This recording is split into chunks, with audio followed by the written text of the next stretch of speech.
जय राधा माधवा जय कुंज बिहारी जय राधा माधवा जय कुंज बिहारी जय राधा माधवा जय कुंज बिहारी जय राधा माधवा जय कुंज बिहारी जय गोपी जना वल्लभा जय गिरवरधारी जय गिरवरधारी जय गोपी जन वल्लभा जय गिरधरधारी जय गिरधरधारी जय गोप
Acharya Divine Grace, ऐसी भक्ति वेदांता स्वामी शिला प्रभुपाद की जय। पीपीटी फाउंडर आचार्य शिला प्रभुपाद की जय। ग्रंथराज श्रीमद् भागवतम की जय। ओम नमो भगवते वासुदेवाय। ओम नमो भगवते वासुदेवाय। ओम नमो भगवते वासुदेवाय। ओम नमो भगवते वासुदेवाय। ओम नमो भगवते वासुदेवाय। ओम नमो भगवते वासुदेवाय। Krishna, dear devotees, I would like to. Can somebody please? Hare Krishna, everybody. So we are reading this morning from Srimad Bhagavatam, Canto 3, entitled as The Status Quo, chapter number 27, entitled as Understanding Material Nature, and text number 25. Yatha he apriti buddhasya savapo vaha anarthabhre sa eva pratibhudasya vai mohaya kalpate yata he apriti buddhasya Asvapo paha anarthabhre sa eva pratibhudasya vai mohaya kalpate yata hai apratibhudasya Asvapo paha anarthabhre sa eva pratibhudasya vai mohaya kalpate yata hai apratibhudasya Asvapo paha anarthabhre sa eva pratibhudasya vai mohaya kalpate यथा हि प्रतिबुद्धस्य प्रस्वापो बहानर्थभृ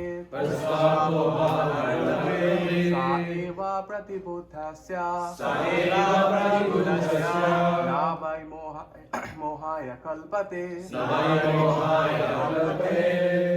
हि प्रतिबुद्धस्य स्वापो अनर्थभृत् एव प्रतिबुद्धस्य वै मोहाय कल्पते यथा हि प्रतिबुद्धस्य स्वापभावनर्थभृत् स एव प्रतिबुद्धस्य न वै मोहाय कल्पते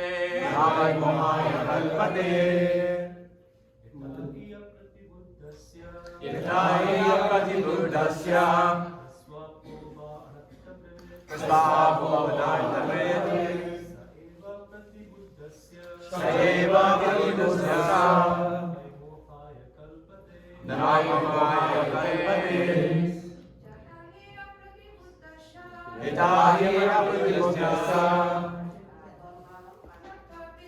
स्वापभावनर्थभृत् स एव प्रतिबुद्धस्य न वै मोहाय कल्पते Anybody else? यथा हि प्रतिबुद्धस्य स्वापभावनर्थभृत्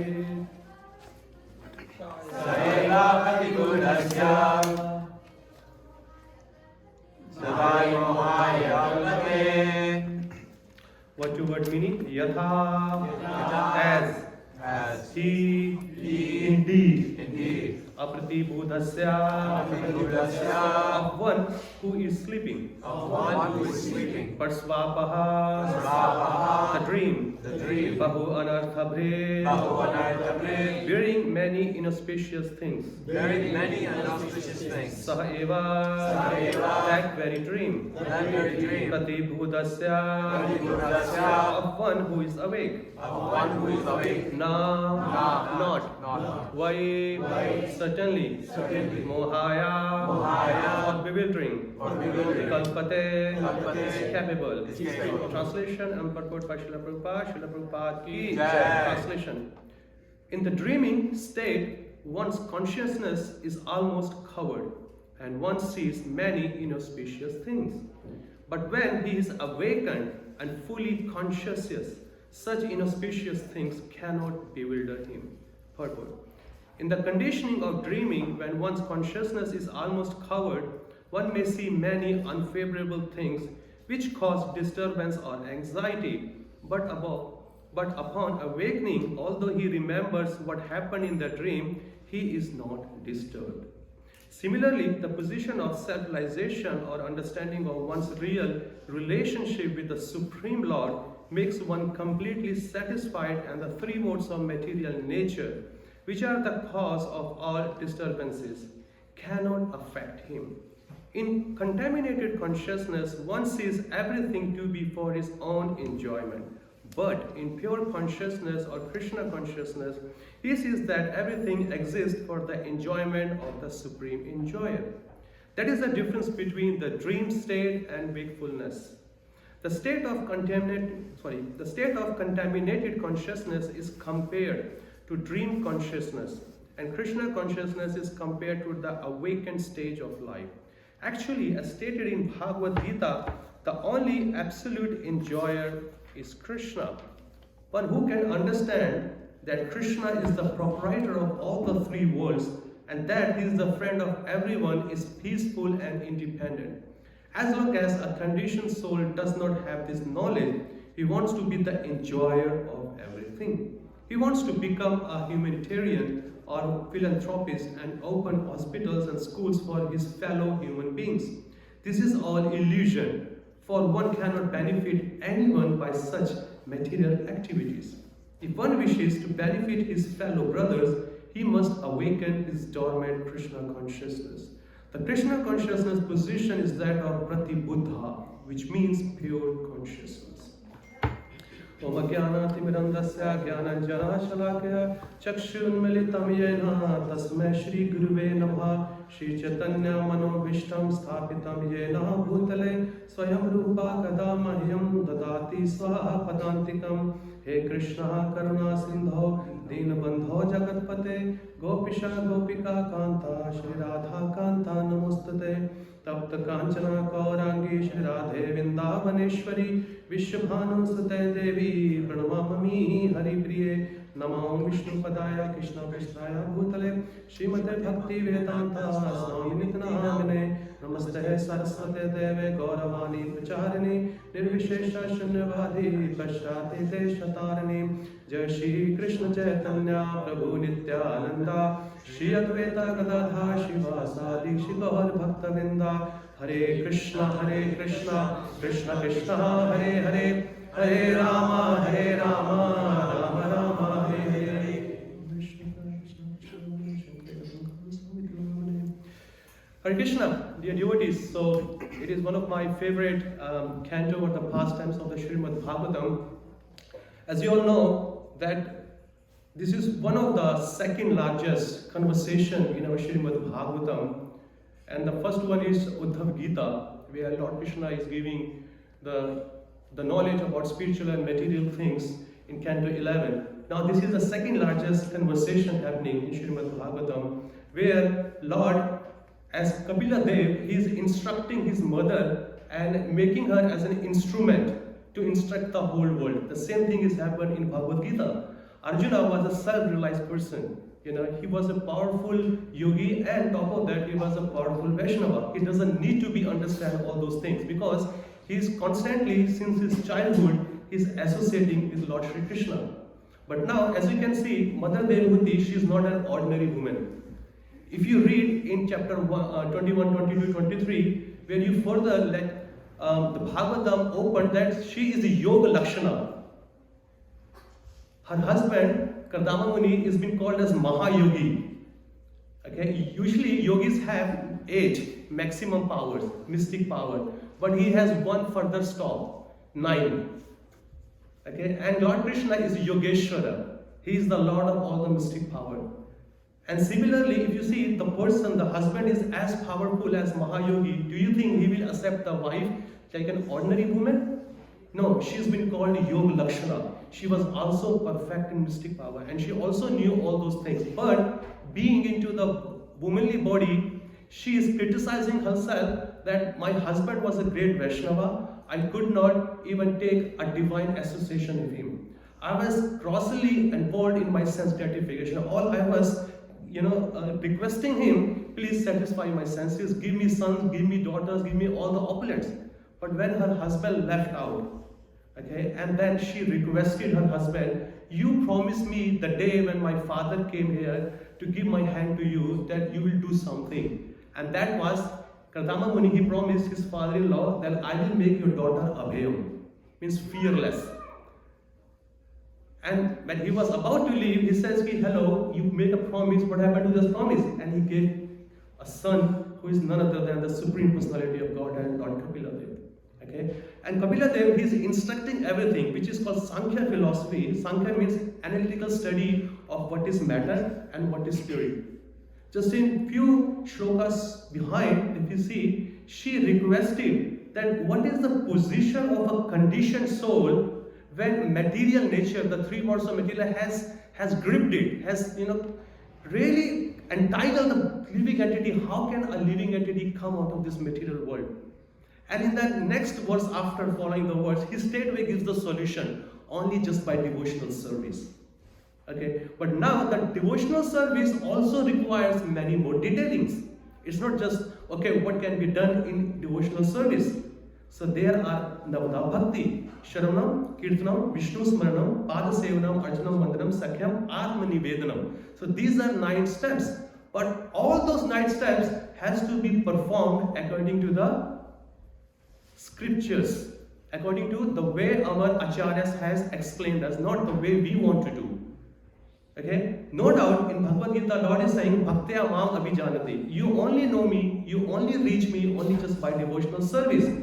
But further on the 3rd line, he says, Tato Mam, Tatvato Gyato Vishte Tad Anantaram. If you understand me through Tattva. Okay, Tattva means you need to read scriptures, you need to understand in proper detailing. Tato Mam, only just by Tattva who understand me, only that person is allowed to come to my abode. Tato Mam, Tatvato Gyato Vishte Tad Anantaram. Then he is only allowed to enter into my abode.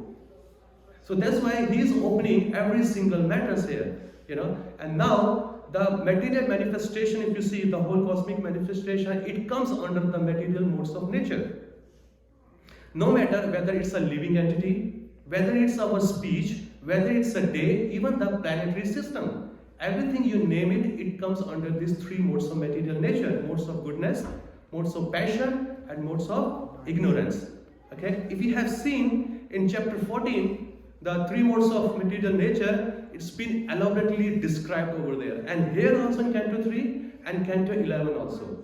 Because every single detailing is there. Even the day, if you see, the morning is being considered as mode of goodness. Afternoon, considered as mode of passion. And evening, considered as mode of ignorance. Even our speech also, if we speak very politely, it pleases to others, that's been considered as mode of goodness. Okay, if our speech is bit rough, not super rough, it's been called mode of passion. And if it's super rough, it's been called mode of ignorance. And planetary systems also. Earthly planet is being called as on mode of passion. Above that, heavenly planet, slowly it goes up, mode of goodness. And down there, mode of ignorance. Even our food, even our austerity, even our charity, our donation, our penance, anything you name it, it comes under 3 modes of material nature. Okay, we cannot read even the Vedic scriptures also. In Bhagavad Gita chapter 2, Lord has said, Triguna Vishya Veda, Triguna. These 3 modes of nature, all the Vishya, all the Vedic scriptures knowledge comes under 3 modes of material nature. So what can be done? If you see, mostly people, when they say, okay, scripture says I have to give some donation, scripture says I have to this, that much sacrifice, so I can live peacefully in this material world. Okay, so much donation, so much this, so much that. It's only just to relate to our bodily senses. It has nothing to do with anything transcendental. Okay, that's why Lord is saying, Tragunya, Vishyaveta, Nistragunya. So you surpass all this guna. Nidvando, Nitto Satvasthar, Niryogakshemam Atmavan. So Arjuna, please surpass slowly. If you are in mode of ignorance, try to come on mode of passion. If you are in mode of passion, try to come on mode of goodness. And if you are in mode of goodness, just transcend everything and come on a transcendental platform. In Manhasiksha, Srila Raghunath Das Goswami, he beautifully explains in one of the shloka, he says, a jiva should not even perform religious or irreligious activity. Okay? He should not even perform religious or irreligious activity. He should directly involve into the service of Sri Sri Radha and Krishna, which is transcendental service. In bygone ages, it used to be like that. When there is a system of Varnashram system, people used to that. Sudra serves Vaishya, Vaishya serves Kshatriya, Kshatriya serves the Brahmana. So that's how its chain was there. But there was so much time in those periods. People used to live for so many hundreds of years. But now, the memory is not there, the intelligence is not there, the resources are not there. So we are lacking of everything. So where is the portion a jiva can go back to Godhead only in this lifetime? The only process is just to engage yourself direct in the service of the Lord. In today's verse here, Kapila Muni, he says the conditioning of a living entity. Okay? How a living entity is conditioned according to the various of their consciousness varies. First of all, he says wakefulness states, which is called Jagrata. Jagrata means he is awake. So when he is awake on his Jagra state, then what he does, he is conscious about his body, like gross body and his subtle body. Okay? And then next one is, please help me. The next one is Swapana. Swapna means he's on a dream state. So in dream state, we can see ourselves, we are not functioning on a gross level, but subtly we are functioning because we can see we are in the dream state. We can see so many things are happening. We are just doing so many shoppings on Black Friday. You know, we are just buying this car, that car, you know, enjoying other places, going to Miami. The place itself is called Miami, and people go there, you know, just to buy the ticket. The place is perfect, Miami, come, you know, enjoy me. So, and when that stage passes, the other one is Sushupti. Sushupti means he is grossly dead and is subtly dead. But another stage is called Turiya. Turiya is transcendental state, where a person doesn't perform any of the activity either on a bodily platform, either on a subtly platform. He surpasses everything and he performs on a transcendental platform. Okay? And the wakefulness state, in Srila Prabhupada, he compares that it means called the Krishna consciousness state. If you just name it, all our activities since our childhood, whether our parents, our neighborhood, our schools, colleges, or television, internet, everything only just educating us just only about the bodily material platform enjoyment. The nature is only there just to satisfy all your five senses to the full of its extent. But there is nowhere it's talking about you, what's your real identity. In today's world, if you see many of the people, they are going through with their identity crisis. Because I'm in New York, I can see there when I go for books there, distribution, people are struggling to identify themselves, who they are. They are not happy what the body they are in. If you are in a male body, by some medical adjustment, they are turning into female. When they are into female body, they are turning into male body. So identity crises are there. So why don't we just take the help from the Bhagavad Gita? Straight away, the first ABCD of the spiritual life itself is saying, you are not this body. You are a spirit soul. So once you know you are on the spirit soul, so your question will be, so what's my activity supposed to be on that level? So that's where it just says, you need to serve the Lord. Jivere, Sarup Hove, Krishnere Nityadas, Jivere, Tathashta Sakti, Bheda Abheda Prakash. The only purpose is just to serve. But how to serve? Can we just pick up anything? No. We need to engage into the service of the Vaishnava, because they will engage us in how they can utilize the best quality, whatever we have. It's a blessing of the Lord, and they can engage us according to the need. Otherwise, if we do engage according to our own mind, then we will end up into danger. Okay? And when we slowly start developing those spiritual knowledge, then we find out that ultimately we are not the enjoyer. We are ultimately not the enjoyer. Who is the enjoyer? We say it theoretically, but do we have realized this? From the morning till the night when we go to the bed, always we are working, what's in for me? If I'm going to do this service, what benefit I will get? Is there any way, for so many years, for practicing for 30, 40, 50 years, is there any way we just come in front of the Lord and says, Lord, I'm just here only to serve you purely. Today I'm not here to ask you anything in return. Not at all. Always we have something, a personal agenda behind. Okay? So no problem. Lord is saying, not a problem. At least you are not approaching any demigods, any Devi Devta. You come to me, you engage yourself in the service, and the service itself is so powerful that it will purify you in such a way that in the future you will not ask any of the things. Make sense? Savai pumso paro dharmo yato bhakti adokshade ahritike apriyata yayatma suprasiddhati. All the dharma of all the living entity is just to engage into the service. Whether you have a desire, okay, to enjoy this world, whether you have a desire to become liberated, or whether you have any other desire to perform any mystic powers. Okay, anything you come, because ultimately I am the giver. Bhoktaram yekatapsam sarva loko maheshwaram suhrit sarva bhutanam gyatno mam shanti prachati. Srila Prabhupada writes in the purport here, the end of this shloka, he just writes, the person ultimately understands that Lord is a bhokta. Bhokta means he is the real enjoyer of everything. The person he understanding, what does he do? He attains the peace. Gyatma mam shanti prachati. The person who understands this knowledge about myself, means Lord is saying about himself, then that person attains peace forever. And peace is such a greatest, this satisfaction is the greatest virtue you cannot expect from any cheap people. It is a very greatest quality of one of the Vaishnava. If you are satisfied, you can see, I wouldn't say 99.9%, I would say 100% of your problem you can solve, only just be satisfied. Whatever you have, just be happy according to your karma. That's where the Shri Ishopanishad takes over this.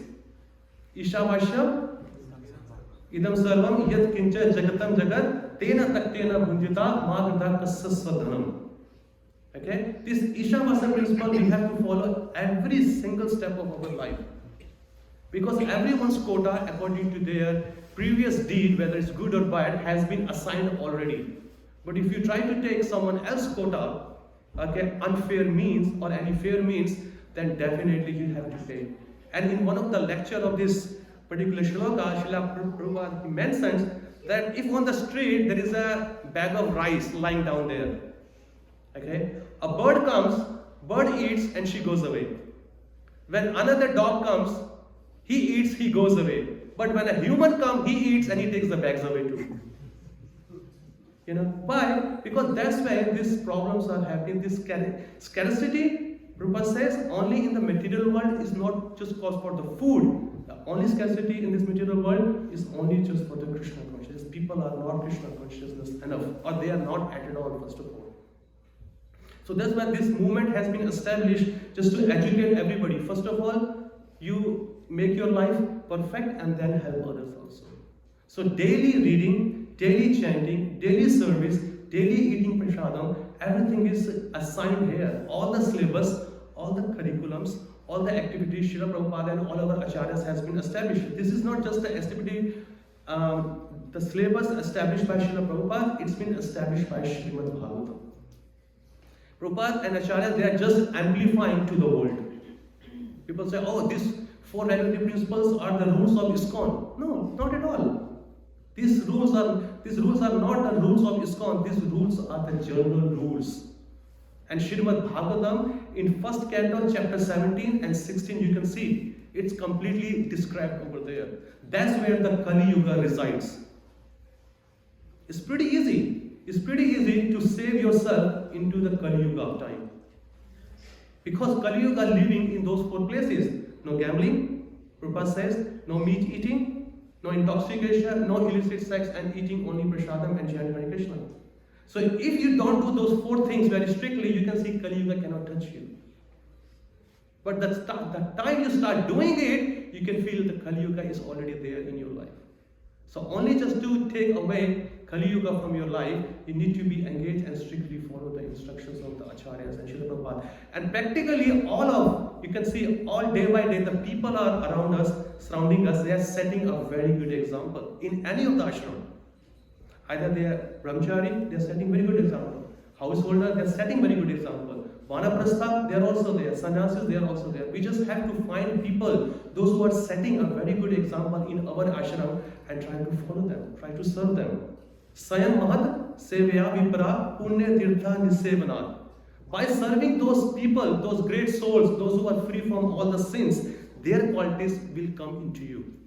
If people say, Prabhuji, how can I do the books? How can I, do the kirtan? How can I do the cooking? How can I clean the temple? Just engage into the service of those people, those who are already doing it. Because by serving them, this is a spiritual transaction. By serving them, their good qualities, it will transfer upon you. And the same thing, Lord has also said in Bhagavad Gita 4.34, Tad Vidhi Pranipatena Paripashnena Sevya Upadekshanti Te Jnanam Jnanina Tashvadashana. By serving them, okay, and then asking humbly questions, how to elevate slowly on the spiritual life, those great souls, they will be happy from your service and they will impart you the knowledge. Pretty straightforward. Okay? We cannot attain the knowledge only just by our own. Because the spiritual life, the bhakti, let me tell you very honestly, the bhakti is being transferred from a devotee to you. Okay, you cannot go and buy it.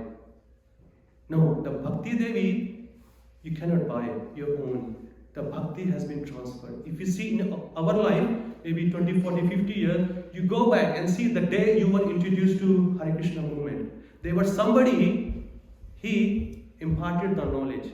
He prayed because the Bhakti Devi is in the heart of a Vaishnava and he transfers from his heart to their heart.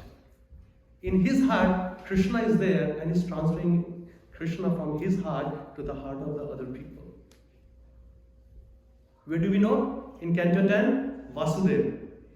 Lord Krishna, he was living in his heart and he transferred from his heart into the heart of his wife Devaki. So the bhakti, Krishna has been transferred. Only when it's been transferred when the Vaishnavas are pleased from you. It's a pretty straightforward formula. And there is no need to change all those formulas. Daily Nityam Bhagavad Sevya, Abhadrani, Suhrtosatam. Abhadrani means all the inauspiciousness will go away as soon as you engage on the daily worship.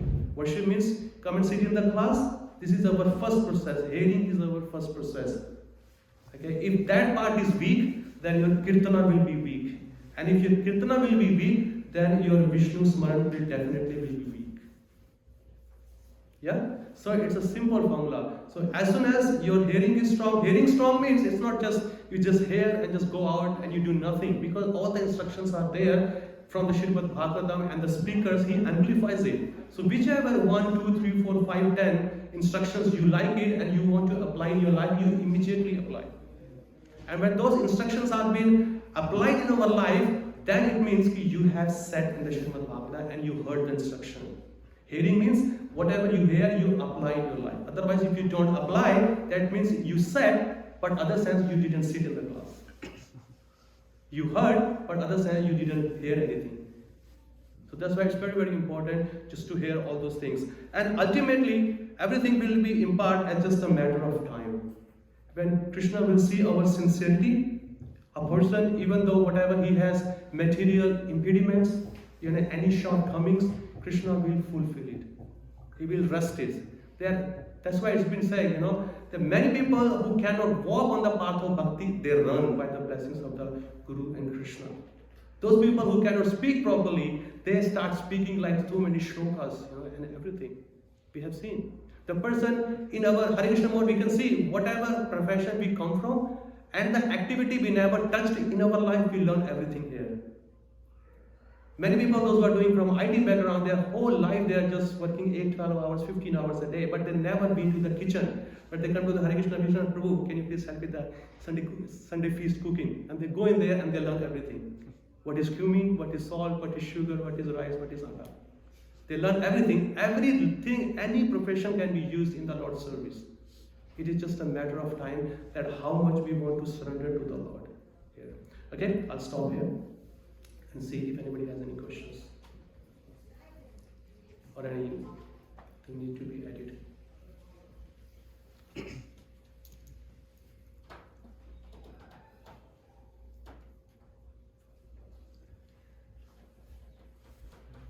Another mic is there.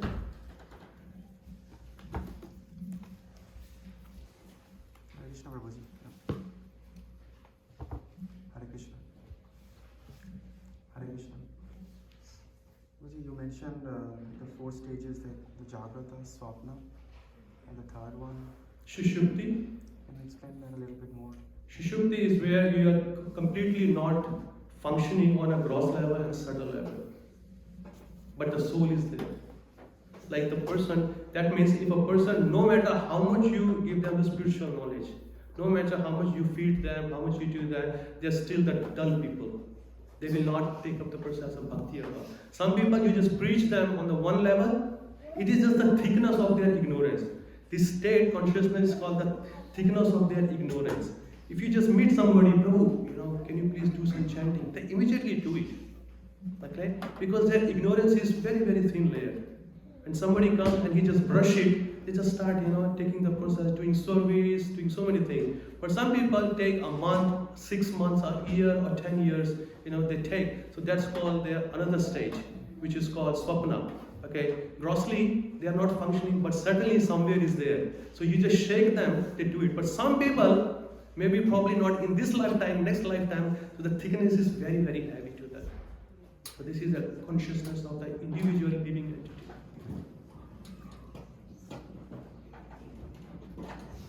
Prabhu has no. Thanks for very much. You mentioned about Bhakti Devi. Bhakti Devi, I mentioned about Bhakti Devi. Sits in devotees, in the heart of devotees. Yeah. But when we commit offenses, Yeah. so does Bhakti Devi still there or how? It is there, but it depends the degree of your offense, how heavy it is. In Chaitanya Charitamrita, Mahaprabhu said it's called Hati Matha. Okay, and he gives an example of that you have a beautiful house, and in front of that front yard you made a beautiful garden. So many flowers are there, rose flower, sunflower, jasmine, and so many flowers are there. Okay, and you are doing so much hard work for years and years just to grow it, to look beautiful. But suddenly you just leave a mad elephant into the garden. What he will do? All over your hard work for so many years, he will destroy everything. And then again you have to start from the zero. That's where the offenses are. Okay, if you choose any kind of offenses, whether it's a small, medium, or a big, okay, and then Krishna reciprocates according to that. If it's very heavy, then punishment may be heavy. If it's very less, then it could be less. It's better not to do it because we have done so much hard work just to grow that bhakti flower. Bhakti has been called as creeper, bhakti lata beach. The bhakti cannot be stand by its own. Have you seen it? The creeper, if you see those who are gardeners, they need a kind of a bamboo or a stick or some kind of a frame. So the bhakti, the lata, the plant creeper, it just need a help to grow up. But if it's nothing there, it just entangle itself. So our bhakti also requires association, good chanting, good guidance. Everything is required. So on that basis, our bhakti can climb higher and higher. But when you do that, then you are cutting your own roots. So we need to be very, very mindful. It will happen because we have conditioning for so many, millions of lifetime. Because if our false ego get hurt, then we just, boom, we are there. Okay, but we need to bear the reaction for it. So slowly we become matured, we get lessons from our experiences. Yes, I have done last year this heavy offense, but our consciousness comes when we are out of anger. And, oh man, it was just a slight conversation. Why did I blast on him or her? But later on, just go back to the person, apologize sincerely, and make sure we promise to them or we promise ourselves not to repeat the mistake again. Otherwise, it's quite heavy. Anybody else?